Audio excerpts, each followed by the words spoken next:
오늘 제목을 나의 믿음의 기반은 무엇인가라는 제목을 가지고 하는 말씀 같은데요. 사상문학이라는 말이 있습니다. 여러분들 잘 아는 이 사상문학은 모래 위에 지은 집을 말하죠. 그런데 이 사상문학의 뜻을 보면 기초가 튼튼하지 못하여 오래 견디지 못할 일이나 물건을 비유하는 말이라 그런데 제 눈에 들어온 건 이 첫 번째 정의가 아니라 두 번째입니다. 왜 자꾸 집들이 무너지고 세워진 여러 가지 이 건물들이 무너지는 일들이 일어나는 걸 봤을 때 두 번째가 더 눈에 들어오는데 이 사상문학에 대해서 어떻게 표현하냐면 잦은 편법을 동원하는 것은 결국 사상문학의 결과가 나오는 겁니다. 여러분 집이 왜 무너질까요? 나중에 말씀을 전하기도 또 하는 과정 중에 있지만 여러분 모래 위에 지은 집이 있을까요? 없을까요? 모래 위에 지은 집이 있죠. 그렇잖아요. 모래 위에 지은 집. 그러나 모래 위에 짓는다기보다는 모래 밑에 무엇을 둬야 될까요? 경건 기초를 들면 설령 모래 위에 집을 짓더라도 집이 흔들리지 않을까요? 흔들리지 않죠. 그러나 집이 무너지는 것은 제대로 잘 짓지 않고 무엇을 했기 때문에 편한 대로 쉬운 대로 편법을 동원해서 지었기 때문에 자꾸 집이 무너지는 거죠. 여러분 요즘 최근에 이슈가 되는 데가 있죠. 광주에 있는 아파트. 무엇 때문에 이 벽이 무너졌죠? 제가 알기로는 결과가인데 조합 이게 형편없는 시멘트, 정확한 그 시멘트를 통해서 콘크리트를 사용해서 건물을 짓다 보니까 이 건물이 무너지는 결과가 나왔습니다. 제가 오늘 말씀을 시작하면서요, 이 본문부터 시작하지 않고 다른 본문을 가지고 시작했을 때 성경에서 반석 위와 모래 위에 세운 집, 이 모래 위에 세운 집에 대해서 대단히 유명한 말씀이죠. 여러분 마태복음 7장으로 한번 가보십시오. 마태복음 7장으로 가보시면 마태복음 7장으로 가보시면 사상문학이라는 이 개념처럼 믿음을 어디 위에 세울 거냐가 굉장히 중요한 문제를 언급하고 있는데 이 믿음을 세우는 데 있어서 편법을 동원하면 어떻게 되냐면 우리의 믿음이 순식간에 어떤 순간에 어디 무너질 수밖에 없는데 그러면 어떤 기초 위에 우리가 믿음을 세워야 될 거냐를 말씀할 때 예수님께서 이런 말씀을 하고 있습니다. 7장 15절부터 보시면 마태복음 7장 15절부터 보시면 거짓 선지자들에 대해서 말씀을 하고 있는데 거짓 선지자들과 참 선지자를 구분하는 방법을 마태복음 7장에서 어떻게 표현하고 예수님 어떻게 표현하면 무엇으로 그들을 알 수 있다고 표현합니까? 그들의 열매로 그들을 알 수 있다고 표현합니다. 16절에 보시면 그들의 열매로 그들을 알지니 가시나무에서 포도를 또는 엉겅퀴에서 무화과나무를 따겠느냐 라면서 17절에 보시면 이와 같이 좋은 나무마다 아름다운 열매를 맺고 못된 나무가 나쁜 열매를 맺나니 좋은 나무가 나쁜 열매를 맺을 수 없고 못된 나무가 아름다운 열매를 맺을 수 없느니라 라고 말씀하고 있습니다.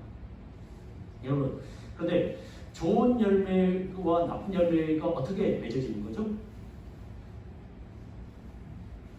자기가 나쁜 열매를 맺고 싶어서 맺습니까? 좋은 열매를 맺고 싶어서 맺는 거예요? 그걸로 열매는 그걸로 표현하는 것이 아니라 좋은 나무에서 어떤 열매가 나오죠? 좋은 열매가 나오고 나쁜 나무에서는 나쁜 열매가 나올 수밖에 없습니다. 포도나무에서 뭐가 나올까요? 포도라는 열매가 나오죠. 가시 엉겅퀴에서 뭐가 나올까요? 팽자. 여러분 들어보셨어요? 팽자라는 거. 팽자. 다른 게 가시나무에서 포도가 맺힐 수 있나요? 없죠. 열매의 차이는 어디에 있다고 표현하면 존재에 있다고 말합니다. 그 나무가 어떤 나무인가를 말씀하셨습니다. 결국 예수님은 자신의 열매가 어떠해 있는지를 보고 자신을 평가라고 하신 것이죠. 예수님이 그런 열매를 맺으신 이유는 예수님이 또 어떤 분이시기 때문에 참 선지자이기 때문에 존재가 이미 다르기 때문에 그런 열매를 맺을 수밖에 없다라고 말씀하신 겁니다. 예수님은 이 말씀을 좀 더 논리적으로 발전적으로 존재가 중요하다는 것을 이제는 식물의 관점이 아니라 사람에게 적용시킵니다. 자, 그런데 이 식물에게 적용했던 그 말씀이 사람에게는 그대로 적용되지 않는다는 걸 알 수가 있습니다. 무슨 말이냐면 식물의 경우에는 존재에 따라 열매가 그 존재에 따라서 열매가 맺혀집니다. 그런데 이런 자연의 법칙이 사람에게 적용될 때는 맹점이 있습니다. 어떤 맹점이 있냐면 사람은 식물과 다르게 본질을 감추는 것이 가능할까요? 불가능할까요? 본질을 감추는 것이 가능합니다. 이게 왜 문제냐면 사람은 외적인 것으로 내적인 것을 포장할 수 있습니다. 외적인 것만으로는 사람 안에 있는 동기와 목적을 가늠할 수 없다. 그래서 20절, 마태복음 7장 20절에 이렇게 표현합니다. 이러므로 그들의 열매로 그들을 알리라. 21절, 22절 한번 보실까요? 같이 한번 읽어보실까요? 시작. 나더러 주여 주여 하는 자마다 다 천국에 들어갈 것이 아니요 다만 하늘에 계신 내 아버지의 뜻대로 행한 자야 들어가리라.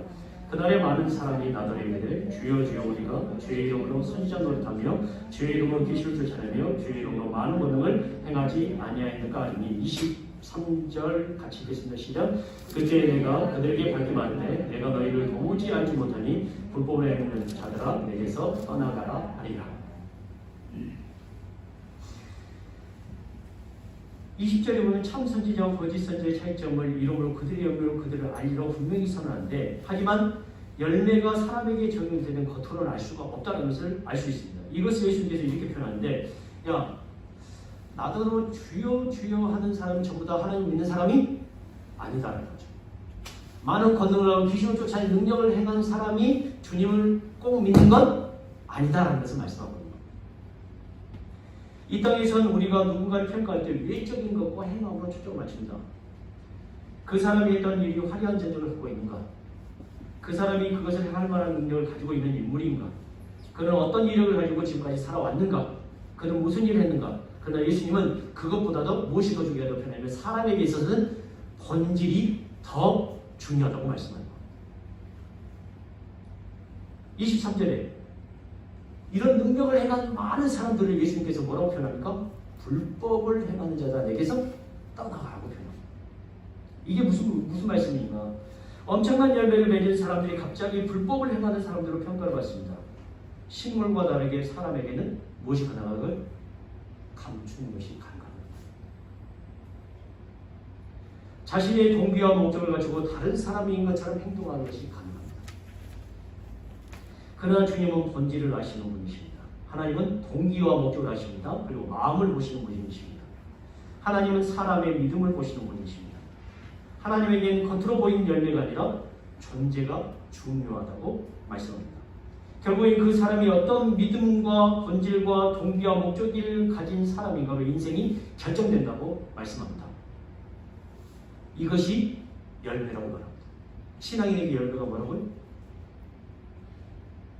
외적인 것이 중요한 것이 아니라 그 사람의 존재와 본질이 무엇인가로 판명되는 게 신앙의 열매라는 거죠. 존재의 열매가 그 사람의 미래를 결정할 것입니다. 이것을 반석과 모리의 집을 지은 사람들로 설명하십니다. 24절 보세요. 24절 보시면 그러므로 누구든지 나의 이 말을 듣고 행하는 자는 그 집을 반석 위에 지은 지혜로운 사람 같으니 비가 내리고 창수가 나고 바람이 불어 그 집에 부딪히되 무너지지 않으니 이는 주추를 반석 위에 놓은 까닭이요 나의 이 말을 듣고 행하지 아니하는 자는 그 집을 모리 위에 지은 어리석은 사람 같으니 비가 내리고 창수가 나고 바람이 불어 그 집에 부딪히며 무너져 그 무너짐이 심하니라. 반석 위에 지은 자가 무너지지 않는 이유가 있습니다. 어디에 지었기 때문이죠? 반석 위에 지은 것이었기 때문이죠. 모래 위에 지은 사람의 집이 무너진 이유가 무엇입니까? 반석 위가 아니라 어디에 지었기 때문에? 모래 위에 집을 지었기 때문에. 내가 집을 지었기 때문이 아니라 내가 어느 기초 위에 세웠느냐가 중요하다는 거죠. 여러분, 집은 누구나 지을 수 있어요. 그러나 기초가 중요하지 집을 지은 게 중요한 게 아니라고 말씀하고 모래 위에 집을 세울 수 없는가? 그렇지 않죠. 모래 위에 지은 집이 굉장히 많습니다. 여러분 구글 들어가서 한번 검색해보세요. 모래 위에 세운 집, 모래 위에 지은 집 있을까요? 없을까요? 수많아요.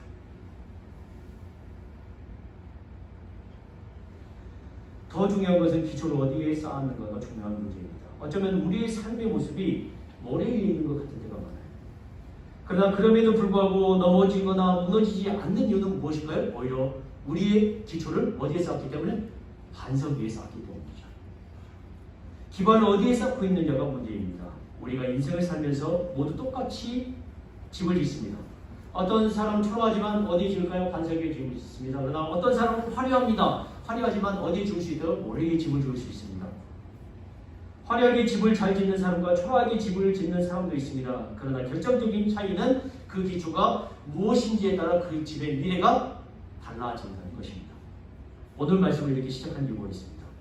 우리는 우리의 믿음의 기반을 어디에 쌓을 것인가 중요하다는 말씀을 드리고 싶습니다. 결국에는 하나님께서 우리의 믿음을 어디에 두셨는지 평가하실 것이기 때문입니다. 오늘 우리가 읽었던 창세기로 넘어가면 창세기는 이 본문이 굉장히 유명한 본문인데요. 왜 유명한 본문이냐면 아브라함이 믿음으로 무엇을 얻었다고 표현한 본문이기 때문에 믿음으로 의를 얻었다라는 본문이 있기 때문에 이 말씀이 로마서와 다른 신학에 가면 굉장히 중요한 것입니다. 우리가 구원을 어떻게 받습니까? 이 아브라함이 했던 믿음으로 구원을 받습니다. 믿음으로 의를 얻습니다. 오늘 우리가 읽었던 창세기는 아브라함이 믿음으로 의를 얻었다고 기록한 본문입니다. 아브라함은 어떻게 하나님께서 인정하신 의를 얻게 되었는가를 우리가 보게 될 건데요. 그가 기초를 어디에 쌓았기에 하나님은 그의 믿음을 의로 여기시는지 살펴보려 합니다. 오늘 말씀은 아브라함이 75세에 부름을 받죠. 그리고 가나안 땅으로 들어갑니다. 가나안 땅에 들어간 지 몇 년이 지났냐면 16장에 보십시오. 16장에 보시면 16장에 보시면 아브라함이 가나안 땅에 들어간 지 16장 3절에 보시면 몇 년이 지난 후냐면 이렇게 들어갑니다. 3절 다 같이 한번 읽으실까요? 16장 3절입니다. 시작. 아브라함의 아내 사레가 그 여종 애굽 사람 하간을 데려다가 그 남편 아브라함에게 처음으로 준 때는 아브라함이 가나안 땅에 거주한 지 10년 후였다. 75세에 하나님의 부르심을 받고 가나안 땅에 들어갔습니다. 그리고 몇 년이 흘렀죠? 10년이 흘렀습니다. 그러나 자식이 있었다 없었다? 없었다. 가나안 땅이 내 소유가 됐다 안 됐다? 안 됐다. 여전히 가나안 땅에서 떠도는 사람이었다 라는 것을 말씀드리는 거죠. 아마도 이 15장의 본문은 이 가나안 땅에 들어간 지 10년이 지난 그때, 그러니까 85세 전에 있었던 아마 83세에서 85세 사이에 있었던 어떤 일을 기록한 것이 오늘 15장의 본문입니다. 가나안 땅에 들고 난 후 80세가 넘은 어느 시기에 아브라함에게 15장에 보면 무엇이냐니까 아브라함에게 환상 중에 하나님의 말씀이 임합니다. 하나님은 아브라함에게 나타나서 15장 1절에 보시면 뭐라고 말씀하십니까? 아브라함에게 나타나자마자 첫 마디가 두려워하지 말라라고 합니다. 그리고 두 번째가 무엇입니까? 하나님이 아브라함의 방패요 아브라함의 지극히 큰 상급이라고 선언하십니다. 하지만 아브라함이 생각했던 상급은 하나님과 다른 것이었어요. 어떤 것을 아브라함은 상급이라고 생각했냐면 그 2절을 보시면 아브라함이 생각했던 상급은 뭘까요? 왜 내게 자식을 주지 않으십니까? 했어요. 하나님께서 약속하신 왜 그 자식을 나에게 주시지 않습니까? 그리고 이 땅을 왜 내게 주시지 않습니까? 라는 개념이었다는 거죠. 아브라함은 하나님께서 약속하셨던 자식을 주시지 않아서는 내 종을 상속자로 삼으려고 선언합니다. 하나님, 이제 하나님의 약속을 내가 어떻게 합니까? 100% 믿을 수가 없기 때문에 내 집에서 기른 자를 상속자로 삼겠습니다. 라고 표현합니다. 하지만 하나님은 아브라함을 설득하시죠. 아니다. 네 종이 상속자가 될 것이 아니라 네 몸에서 난 사람이 반드시 상속자가 될 것이다 라는 말씀하셨어요. 그리고 나서 네 자손이 앞으로 어떻게 될 것인가를 밤하늘의 별들을 보여주면서 네 자손들이 이렇게 될 것이다. 이 별들을 셀 수 있나 한번 봐라. 그랬더니 아브라함이 이 하나님의 설득이 어떻게 합니까? 설득당해 가지고 어떻게 합니까? 하나님의 약속을 믿게 됩니다. 하나님께서 반드시 그렇게 이루실 것을 믿어요. 근데 그 다음에 기록된 구절이 어떤 거냐면 이렇게 표현합니다. 6절 다 같이 한번 읽겠습니다. 시작. 아브라함이 여호와를 믿으니 여호와께서 이를 그의 의로 여기시고. 내 현실과 내 상황을 봤을 때 절대로 이게 될 수 없는 것처럼 보이지만 하나님이 나에게 말씀하셨고 약속하셨으니 그것을 어떻게 합니까? 믿었다는 거죠. 하나님을 믿으니 하나님께서 그 믿음을 어떻게 합니까? 의로 여겨주셨다고 분명히 표현합니다. 아브라함은 이 하나님의 소식을 그대로 믿었습니다. 현재 이루어진 것이 없었지만 하나님께서 그렇게 하실 것이며 이루실 것을 믿음으로 받아들였습니다.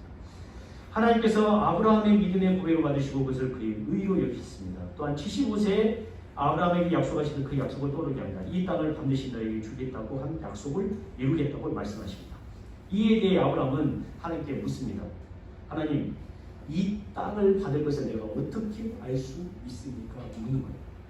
지금 하나님께서 아브라함에게 설득을 하셨고 아브라함이 하나님께서 하신 약속을 믿었는데, 그런데 아브라함이 요구했던 건 뭐냐면, 하나님, 그러면 내가 이 땅을 받을 것을 어떻게 확인할 수 있습니까? 믿을 수 있습니까? 나에게 좀 확인 좀 시켜주세요. 그랬더니 하나님께서 어떻게 표현하냐면, 내가 그렇게 할 텐데, 자, 너는 네가 준비해야 될 것이 있다라고 해서 9절부터 10절, 15장 9절부터 10절에 이것을 준비하라고 합니다. 9절부터 10절 같이 한번 읽으실까요? 9절부터 10절, 15장 9절부터 10절 시작. 여호와께서 그에게 이르시되 나를 위하여 3년 된 암수와 3년 된 암염수와 3년 된 수령과 3개들 위와 집게들기 새끼를 가져올지니라. 아브라함이 그 모든 것을 가져다가 그 중간을 쪼개고 그 쪼갠 것을 마주 뒤에 놓고 그 새는 쪼개지 아니하였으며 라고 표현합니다. 하나님께서 9절과 10절의 얘기처럼 언약 의식을 준비하게 됩니다. 이 언약 의식을 하나님께서 사용하신 이유는 뭐냐면, 아브라함은 지금 이 언약 의식을 지내기 전에 율법을 받은 적이 있습니까? 없습니까? 율법을 받기 전이잖아요. 네. 율법이 주어지기 전에 치러진 이 언약 의식은 당시 그 지역에서 한 부족이 다른 부족과 약속을 맺을 때, 죄악을 맺을 때 했던 의식을 통해서 아브라함이 지금 하나님께서 무엇을 하고 있는지를 지금 의식에 체결하고 있는 거예요. 내가 너와 하는 것은 니들끼리 하는 그 언약 의식을 통해서도 니들이 그 약속을 지키면 어떻게 될 것이고 지키지 않으면 어떻게 될 것이고 약속을 하잖아. 자, 그런데 나도 그 의식을 통해서 네가 알아들을 수 있도록 그 의식을 통해서 내가 너와 지금 뭘 맺고 있다? 언약 의식을 맺고 있다. 그런데 이 의식을 내가 어떻게 할 것이냐? 이렇게 할 것이다 라고 표현한 거예요. 여러분, 성경에 있는 언약 의식은 몇 가지 형식인데 그것은 다음과 같아요. 첫 번째는 뭐냐면, 언약 의식을 할 때 이것이 쌍방의 의무가 있는가 아니면 일방적인 의무가 있는가를 분명하게 보셔야 돼요. 언약 의식을 맺을 때 쌍방의 의무가 있는가, 그냥 일방적으로 혼자 책임지어야만 되는 의무인가를 보셔야 돼요. 두 번째는 조건이 있는가 없는가. 이게 같은 말이긴 하지만 같은 말이라면 조건이 있느냐 없느냐. 그리고 세 번째 뭐냐면, 언약을 파기했을 때 어떤 처벌이 있느냐 없느냐를 보셔야 돼요. 자, 여러분, 그리고 또 이 언약의 시대가 때 동물들을 이렇게 반으로 쪼개라고 그러잖아요. 그리고 동물을 반으로 쪼개놓고 이 언약을 맺은 사람들이 이 가운데로 지나가는 의식을 행하는데, 이 가운데로 지나가는 의식을 왜 행하냐면, 만약 언약을 어기면 어떻게 될 것이다? 이 동물들처럼 쪼개질 것이다. 분명해요. 이해하시죠? 그러니까 아브라함에게 지금 그 당시에 있었던 이 언약 의식을 가지고 너와 내가 지금 어떤 것을 맺고 있는지를 명확하게 알아야 된다. 내가 반드시 이 언약 의식에 대해서 이렇게 행할 것이라는 걸 보여주는데, 뭐냐면 보세요. 하나님께서 그 언약 의식에 대해서 어떻게 행하냐면 이렇게 표현합니다. 여러분, 12절 13절을 보십시오. 12절 13절을 보시기보다는 그건 뭐 나중에 거니까 17절 17절을 보겠습니다. 나중에 17절 15절 17절 다 같이 한번 읽으실까요? 시작. 해가 져서 어두울 때 여기 나도 하루가 보이며 하늘의 불이 동쪽엔 고기 사이로 지나가요. 보통 언약을 맺는 사람들이 이 쪼갠 고기 사이로 두 사람이 같이 걸어가는데, 하나님께서 지금 아브라함을 데리고 이 쪼갠 고기 사이를 지나지 않고 누가 혼자 이 쪼갠 고기 사이를 지나니까 하나님께서 홀로 이 쪼갠 고기 사이를 지나오십니다. 이게 무슨 말이죠? 이 언약은 내가 무조건 너와 맺는 건데 내가 모든 것을 어떻게 하겠다? 이루겠다, 지키겠다. 내가 반드시 이 약속을 이룰 것이다 라고 얘기합니다. 만약 내가 이 언약을 지키지 않으면 나는 너의 하나님이 아니라는 그런 말씀하고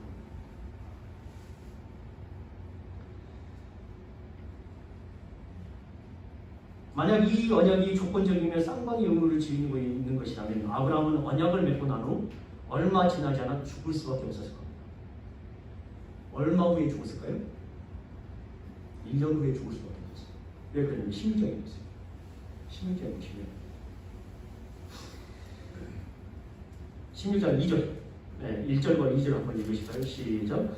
아브라함의 아내 사레는 출산하지 못하였고 그에게 한 여종이 있으니 애굽 사람이요 이름은 하갈이라. 사레가 아브라함에게 이르되 여호와께서 내 출산을 허락하지 아니하셨으니 원하건대 내 여종에게 들어가라. 내가 그로 말미암아 자녀를 얻을까 하노라 하며 아브라함이 사내의 말을 들으니라.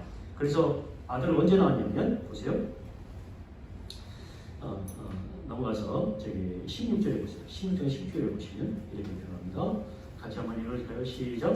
하갈이 아브라함에게 이스마엘을 낳았을 때 아브라함이 80년이었다. 언약을 쌍방간 의무 조건적으로 맺었다 그러면 아브라함은 몇 년 후에 1, 2년 후에 반드시 누구한테 죽음을 당하면 하나님한테 죽음을 당할 수밖에 없었을 겁니다. 그러나 하나님께서 일방적으로 이 모든 언약에 대해서 내가 홀로 지위가 있다는 약속을 언약을 통해서 맺었기 때문에 일방적인 언약을 맺었기 때문에 아브라함이 죽지 않죠. 이게 무슨 말을 하고 있냐면 우리가 믿음으로 의롭게 여김을 받는다는 것은 우리의 현실과 조건에 매이지 않는다는 것을 말씀드립니다. 언약은 우리가 아니라 하나님께서 이루시겠다는 것을 믿는 것입니다. 이것이 우리가 가진 믿음의 고백이 되어야 합니다. 우리의 행동을 기반으로 믿음을 고백하는 것이 아닙니다. 하나님께서 이루시고 하실 일을 기록하는 것입니다. 그러나 이 땅의 삶을 사는 우리의 현실은 누가 같을까요? 아브라함과 같다는 거죠. 믿음으로 의를 이루시는 하나님의 인정을 받았지만 하나님께서 반드시 이루실 것을 믿었지만 하나님의 약속을 잊은 사람처럼 살아갈 때가 많다는 거예요. 누구처럼? 아브라함처럼. 그런데 우리는 자꾸 우리가 무엇인가 했다고 자랑할 때가 많을까요? 적을까요? 굉장히 많습니다. 그러나 그것은 우리의 믿음의 기반이 될 수 있다 없다? 없다라는 것을 말씀하는 거죠.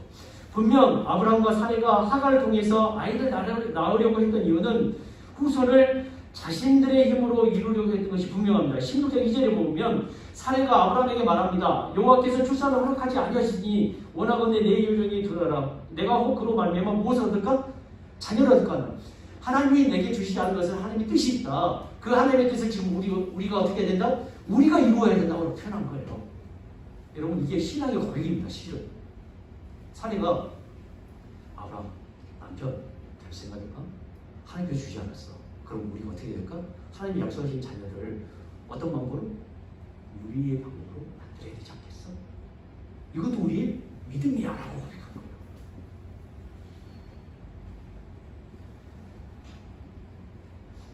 하나님께서 주시기로 한 열매를 자신들의 힘으로 얻으려고 했을 때 우리가 이 땅에서 만든 일들을 성경은 어떻게 보면 이렇게 기록합니다. 여러분 4절부터 6절에 보시면 하나님의 방법대로 하나님의 뜻대로 해지 못할 때 우리 다가오는 여러 가지 일들인데 보시면 4절부터 6절 같이 한번 읽어보시면 16장입니다.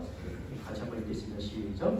아브라함이 하갈과 동침하였더니 하갈이 임신함에 그가 자신의 임신함을 알고 그의 주인을 멸시하니라. 사레가 아브라함에게 이르되 내가 받는 모욕은 당신이 받아야 옳도다. 내가 나의 여종을 당신의 품에 두었거늘 그가 자신의 임신함을 알고 나를 멸시하니 당신과 나 사이에 여호와께서 판단하시기를 원한다. 아브라함이 사레에게 이르되 당신의 여종은 당신의 수중에 있으니 당신의 눈에 좋을 대로 그에게 행하라 하매 사레가 하갈을 학대하더니 하갈이 사레 앞에서 도망하였더라. 열매를 맺기 위해서 하나님의 방법이 아닌 그들의 자신의 방법을 사용했을 때 믿음의 사람들에게 닥친 것이 무엇이냐면 멸시였습니다. 여러분 우리 한국교회와 또 우리 자신의 믿음을 보세요. 많은 사람들이 믿지 않는 사람들이 우리를 볼 때 어떻게 생각하냐면 야 니네들도 무슨 방법으로? 세상의 방법으로 교회를 키우고 세상의 방법을 교회를 따라가는 거라고 우리에게 어떤 시선을 보냅니까? 저런 거 메시에 있으시도 그럴 때가 없습니다. 결국 똑같네? 라고 얘기를 하는 거죠.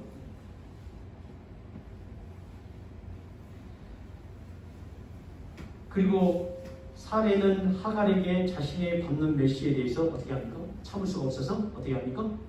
학대합니다. 이 학대를 받고 하갈이 어떻게 합니까? 믿음의 집에서 더 많은 역사가 일어납니다. 하나님의 방법대로 하나님 일대로 진행되지 않는 인간의 방법과 인간의 여러 가지 해석들을 보는 것은 하나님의 일을 한다고 하지만 자꾸 여러분들 이 감정의 선을 여러분들 유심히 보셔야 돼요. 하나님의 일을 많이 한다고 하지만 그 감정의 선이 하나님의 뜻 안에서 평안과 은혜와 감사를 받지 못하고 자꾸 편하지 못하고 이상한 쪽으로 흘러가는 감정이죠. 이거 아닌데 하나님의 일을 하지만 계속 감정의 선들이 이상하게 바뀔 때 여러분들 주의하셔야 돼요. 감정도 누가 주신 것이기 때문에 하나님이 주시는 것이기 때문에 이상하다. 하나님의 일을 한다고 하지만 자꾸 하나님에게서 멀어진다는 느낌을 받으면 여러분 그것을 어떻게 해야 될까요? 주셔야 돼요. 그런데 하나님은 아브라함과 언약을 맺기 위해서 다가왔을 때 그리고 아브라함이 믿음으로 의롭다 여기심을 받았을 때 그에게 무엇을 주고자 했는지 우리가 유심히 봐야 됩니다. 여러분 지금 우리가 이 아브라함의 언약에 너무 심취해 있다 보니까 하나님께서 진짜 아브라함에게 주시려고 했던 것이 무엇인가를 놓칠 때가 있습니다. 여러분 하나님께서 아브라함에게 맨 처음에 났을 때 15장 2절에 보면 아브라함에게 맨 처음에 났을 때 하나님께서 아브라함에게 주고자 했던 것이 무엇인가를 확인하셔야 돼요. 무엇이 아브라함의 상급이고 무엇이 아브라함의 방패인지 확인하셔야 돼요. 15장 1절 다시 한번 가겠습니다. 15장 1절 하나님께서 아브라함에게 정작 진짜 주고시던 언약을 통해서 진짜 주고하셨다는 것이 무엇인가를 여러분 잘 생각하셔야 되는데 15장 1절입니다. 같이 읽겠습니다. 시작.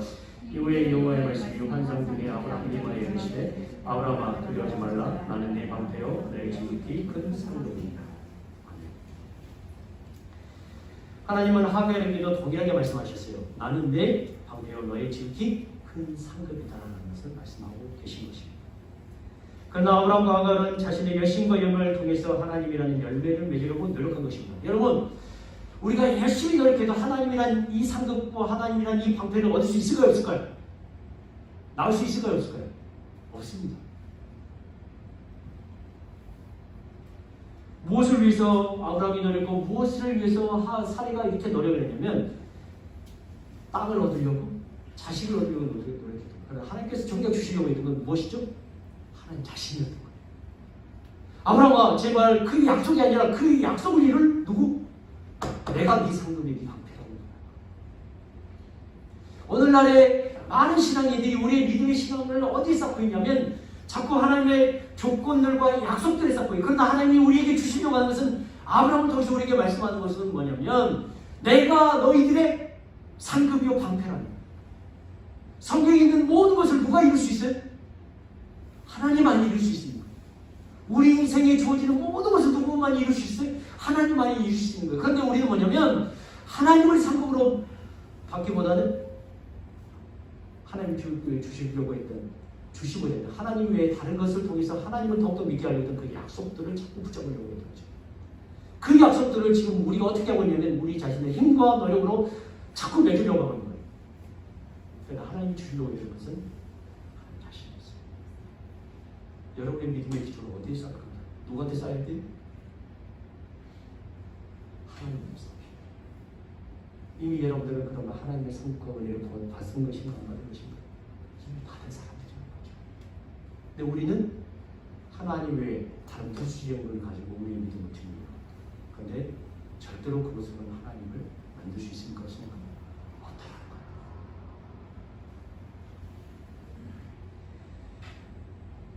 우리는 우리 믿음의 기반을 약속이 주는 열매에 집중하는 경향이 있습니다. 열매에 집중한다는 말은 우리의 동기와 목적이 하나님께 있다는 것이 아닙니다. 우리의 동기와 목적이 하나님께 있어야 합니다. 흔히 멘탈이 무너졌다고 할 때 왜 멘탈이 무너질까? 왜 멘탈이 무너질까요? 무너지지 말았는데 왜 무너진가? 성경은 우리에게 얘기를 합니다. 너의 기초를 어디에 쌓았는가로 질문합니다. 반석 위에 쌓아라. 반석이 중요하다. 하나님이 너의 성과 방패다. 여기에 쌓지 않고 약속이 만들어지는 삶과 열매에 집중할 때, 그리고 그것이 우리에게 이루어지지 않을 때 멘탈이 붕괴됩니다. 네. 비비 워필드의 말을 한번. 네. 여러분의 믿음을 어디에 쌓아야 되냐면 비비 워필드는 이렇게 말했습니다. 하나님의 전 우주적인 성리에 대한 확고한 믿음이 세상의 모든 문제를 해결합니다. 누굴 믿는 것이요? 하나님. 그분이 모든 것을 알고 계세요. 그런데 우리는 자꾸 어떻게 하려고 하냐면 하나 더 넘겨서요. 이렇게 하려고 합니다. 지금까지 우리는 하나님과 함께하는 것보다 하나님을 위해 일하는 것을 강조했습니다. 한국교회가 그랬어요. 하나님을 위해 일을 하면 하나님께서 역사하신다고 했는데 하나님을 위해서 일을 하는 것을 자꾸 꾸미려고 했어요. 그러나 하나님을 그렇게 하시지 않고 하나님과 함께하는 것을 더 원하십니다. 여러분 이런 예를 들어볼게요. 현재 시간이 좀 가서 말씀하시려고 하고요. 이런 예를 들어볼게요. 내가 사랑하는 자녀가 셋이 있습니다. 셋이 엄마 아빠의 말을 잘 들어서 좋은 사람 잘 컸습니다. 그리고 유명한 사람이 됐어요. 나는 엄마 아빠의 말대로 하나님을 잘 믿고 유능한 사람이 되었고 또 그렇게 살기 위해서 노력했다. 근데 점점 커가면 갈수록 뭐냐면 1년에 한 번 연락도 안 해요. 그리고 엄마 아빠가 먼저 전화하면 이렇게 얘기해요. 엄마 아빠 내가 엄마 아빠의 말씀대로 잘 크고 잘 성장했고 잘 살고 있어요. 그러니까 연락하지 마세요. 그러니까 여러분 이게 지금 말이 되는 건가 말이 되지 않습니까? 하나님을 지금 우리가 그렇게 만든 거예요. 하나님과 관계를 쌓고 하나님과 관계를 만들어가는 것이 아니라 하나님 저 잘하고 있어요. 신경 쓰지 마세요. 이렇게 하고 있는 거예요. 이거 우리 이렇게 일했으니까 하나님 잘했잖아요.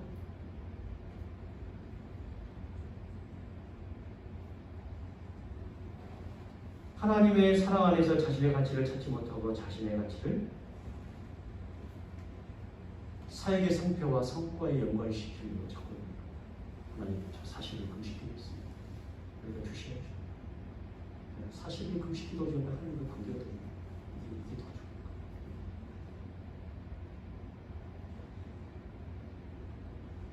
하나님과 관계 안에 들어있을 때, 하나님과 관계 안에 날마다 살아갈 때, 우리의 믿음의 기초로 하나님과 함께 있을 때 그리스도와 함께하는 삶에서 비롯하는 평안과 명령과 부유함을 누릴 수 있는데 자꾸 일들과 삶이 연계시키면 어떻게 되냐면 이 평안함과 기쁨과 감사함이 어느 순간 사라지시는 하나도 없으세요. 우리가 이 사역과 일들이 주저가 있어야 할 때 그리스도와 함께하는 삶에서 비롯하는 평안과 명령과 부유함이 서서히 어떻게 해요? 사라지게 됩니다. 조심하십니다. 그래서 암묵적으로 이런 말이 있어요. 많은 분들이 한 번도 예배에 빠지지 않는 사람을 교회에서 어떻게 해야 된다? 가장 조심해라 라는 얘기가 있어요. 왜 그럴까요? 자신의 믿음과 행위를 하나님이 아니라 그걸 지킴으로 증명하고 이스라엘 백성들이 했던 일을 그대로 율법을 지키니까 나는 하나님과 관계가 좋다고 했습니다. 그러나 하나님 절대 그렇게 말씀하시지 않았죠. 예수님도 그러시잖아요. 자, 그러면 우리가 최종으로 봐야 될 게 어떤 이겁니다. 여러분 같이 한번 읽어보실까요? 성경에서 말하는 성공은 하나님이 원하시는 사람을 위해서 하나님이 원하시는 일을 하나님의 방식과 시간대로 하는 것입니다. 여러분의 의지와 여러분의 노력을 여러분의 방법대로 이끌어가고 여러분의 원하는 대로 만들어내는 게 신앙입니다. 하나님이 원하는 사람입니다. 여러분의 믿음을 누구에 두고 하나님께 두고 하나님이 원하시는 일을 내 방식과 내 시간대로 아니라 하나님의 방식과 시간대로 하는 것입니다. 이것을 위해서 어떻게 될까요? 날마다 기도하고 하는 뜻을 구하고 말씀을 하는 감사합니다.